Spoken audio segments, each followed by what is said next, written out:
It's the 7th of August and I'm Tom Glass and welcome to The Roast. Tonight, the government has proposed legal reforms relating to the collection of metadata, all in an effort to solve crimes. You know, I bet there was a similar controversy when forensics was first introduced. Although back then, at least the government wasn't using forensics as an excuse to collect blood, semen and hair from everyone, you know, just in case they were a terrorist.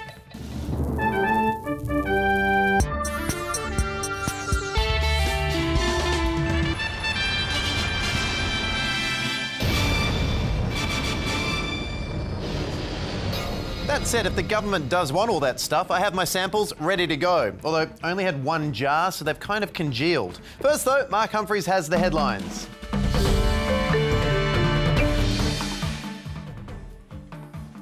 Mark's sick again. The guy doesn't wash his hands. What do you expect? So what are you up to this weekend? You're hanging out with your friends, going to some cool cafes? How's your love life? Sorry, mate, I'd rather just read my magazine. Sure. You accept jars of blood and semen as payment, I presume?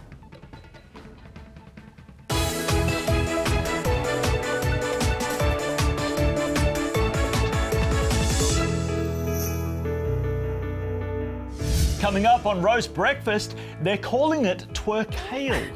Find out about the new diet and dance regime that's literally changing lives. And then we'll get the latest on Israel versus Palestine. Oh, I thought the World Cup was over. But first, let's take a look at the headlines. Now, Clark, you'll like this. Funny man Ricky Gervais has announced that he's making a movie about his most famous character, David Brent. Oh, The Office is my favourite documentary of all time. Are you having a laugh? The film will follow the fictional character as he tries to reinvent himself as a rock star. Now, that's something that Clark knows a little about, don't you? No, don't show the clip. Show it. I'll go on then. If forever is tomorrow morning, baby. And the winner of the meat raffle is D46. Oh, until I see the sun. Oh, I hope I see. Or until I see the sun.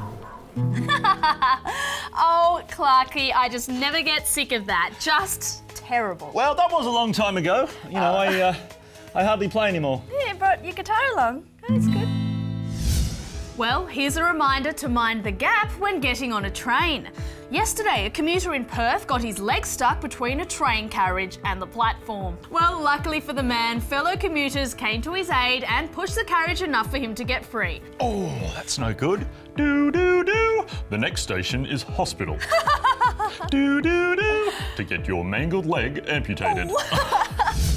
Coming up on Roast Breakfast, Clark goes to another part of the studio and speaks at some women. Check out these photos that are going viral this morning, ladies. It looks like my missus trying to get into the car. Clark, you naughty boy. Well, later on, we're contractually obligated to have an X Factor loser sing a song. And something in your house will kill you in your sleep tonight. We'll let you know what it is on tomorrow's show. We'll be right back. Ooh, yeah, I love it. Thank you very much. Here is your payment. Yuck. Works every time. Well, yesterday, Prime Minister Tony Abbott and Attorney General George Brandis, seen here moments before their teacher asked, if it's so funny, why don't you share it with the whole class, hit the press circuit in an attempt to sell their proposed changes to anti-terrorism laws. Much like a dodgy real estate agent trying to offload a dilapidated murder house, they tried to use the hazy on the details tactic to explain what metadata is and why they want to hoard it like I hoard fluids. It's not the content of the letter. It's what's on the envelope, if I might use a metaphor that I think most Australians would understand. It's not what you're doing on the internet, it's the sites you're visiting. It's not the content, it's just where you've been, so to speak. Yeah, right. So the internet is a letter and is the internet a post box and I'm the letter? In which case, do I need to stamp myself if I want to watch international porn? Because I will. Look, it hasn't really cleared things up. Luckily though, Tony Abbott has a master salesman, George Brandis. After a setback this week with the 18C reforms, Brandis is definitely ready for a comeback. So please, Attorney General, set the record straight. So it does tell you the website? Well, it tells you the address of the website. That's the website, isn't it? It tells you what website you've been to. But that is telling you where I've been on the web. Well, it records what electronic web address has been accessed. I don't see the difference.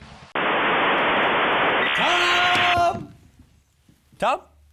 Hey, you all right, little buddy? You want me to slap you out of it? I kind of want to slap you out of it.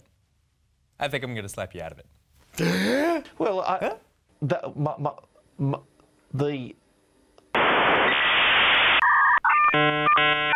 Can we roll the social media thing? I'm gonna slap these two suckers. Have you ever tried to explain an internet policy only to make things more confusing for everyone? Do you say World Wide Web instead of www? We'd love to hear about it. Add us on MySpace or visit our Twitter @TheRoastTV or #RoastTV.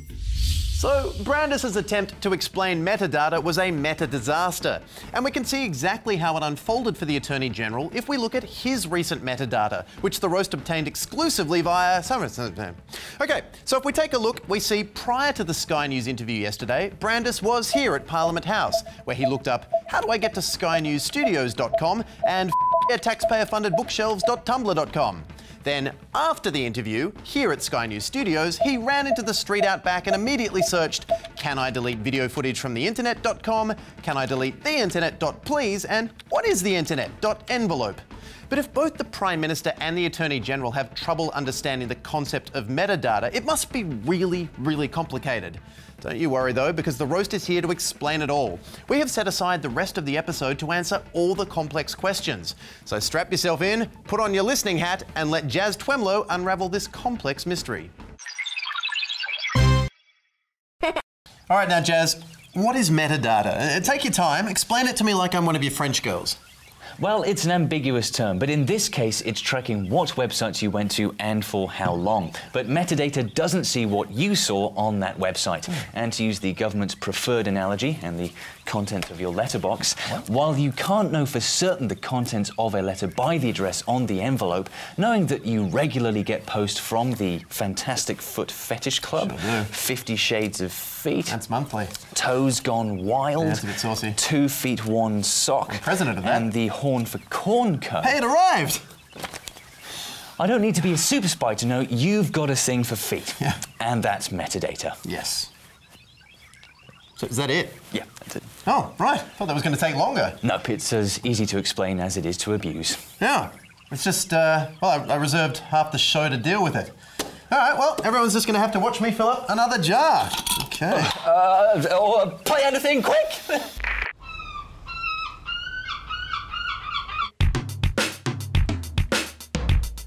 Hey, fellow federal government minister, want to go and smoke some sweet cigars? I can't. I've got to learn about our government's new policy. Learning's for losers. Okay. Stop right there. You might think it's cool to be a senior minister who hasn't done their homework, but I'm here to tell you that when it comes to policies, it's cooler to know it than to blow it on national television. Right, guys? Sorry, but this is important. If I don't read this policy, the real loser will be the Australian people. I guess you're right. I should go and rethink some things to save Australia. I'm Alex Lee, and this is The More You Roast. You know, I get the feeling none of Tony Abbott's ministers have seen that video. But to be fair to Brandis, there is actually no definition of metadata in Australian law. And that's because law enforcement agencies do not want to restrict what they have access to as technology rapidly changes. So we don't need to worry about the metadata they're trying to collect about us now, because by the time our fears of security overreach are realised, they'll be already collecting all other kinds of metadata about us.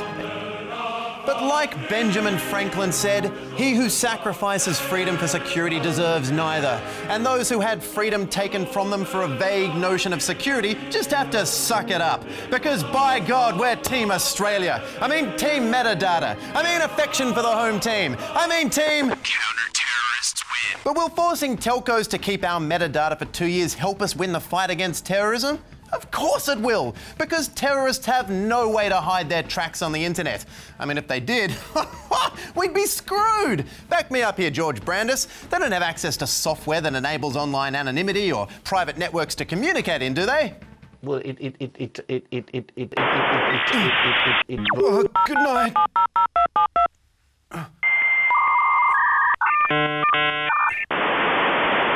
Hey, now's my chance to look at Nick's feet.